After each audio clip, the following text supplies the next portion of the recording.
Actually क्या था कि राइट टू प्रॉपर्टी मतलब संपत्ति का अधिकार पहले फंडामेंटल राइट्स में डाला गया था ओरिजिनली।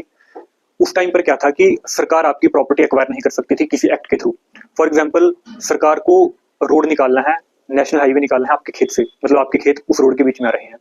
अब ऐसा नहीं है कि सरकार उसको फ्री में हड़प लेगी, सरकार आपको प्रॉपर पैसा देगी, लेकिन एक रूल है कि फंडामेंटल राइट्स की वायलेशन पे डायरेक्ट आप सुप्रीम कोर्ट या हाई कोर्ट जा सकते हैं। उस टाइम पर लोग चैलेंज करते थे सरकार को, तो सुप्रीम कोर्ट की तरफ से भी यही आता था जजमेंट कि सरकार प्रॉपर्टी एक्वायर नहीं कर सकती क्योंकि फंडामेंटल राइट था right to property.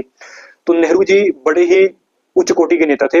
Nehru ji ने एक स्कीम लगाई, क्या किया, 9th शेड्यूल कॉन्स्टिट्यूशन में डाल दिया कि जो भी लॉ पार्लियामेंट लेके आएगी, अगर उस लॉ को 9th शेड्यूल में रखा जाता है तो उसका जुडिशियल रिव्यू नहीं हो सकता। जुडिशियल रिव्यू का मतलब है कि सुप्रीम कोर्ट उसको चेक नहीं कर सकती उस लॉ को कि उसकी कॉन्स्टिट्यूशनल वैलिडिटी है या नहीं।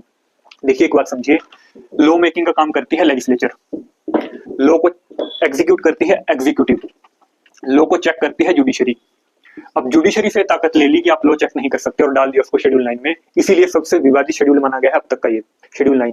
तो इसके अंदर उस टाइम पर 13 लॉ डाले गए थे, अभी इसकी संख्या है 284। हालांकि एक केस आया था वीआर केस 1981 में, उसमें सुप्रीम कोर्ट ने कहा कि 1973 के बाद जो भी लॉ इसके अंदर डाले गए हैं उसको जुडिशियल रिव्यू की कैटेगरी में डाला जा सकता है